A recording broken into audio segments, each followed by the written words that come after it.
Mga naglalaro ng basketball sa covered court ng isang barangay sa Mangaldan, Pangasinan nagpupustahan ng hanggang sa 20,000 pesos. Sundan sa ulat ni Jasmine Gabriel Galban.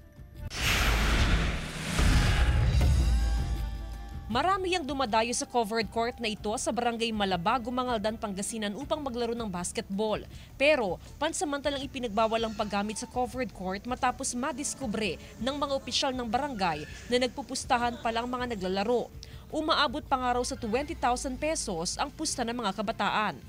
Binawalan po namin yung dahil hindi namin kilala yung ibang baryo, ibang bayan, kaya mamaya pag may gulo hindi namin kontrolado. Matapos ang ilang linggo, muling ipinagamit ang covered court. Pero mahigpit ngayon ang pagbabantay ng mga opisyal ng barangay para walang mangyaring pustahan.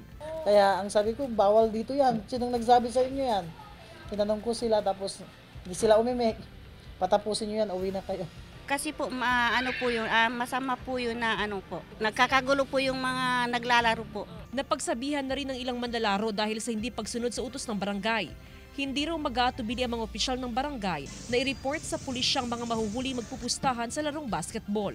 Kasama si Ron Alistair Taniedo, Jasmine Gabriel Galban, One North Central Luzon.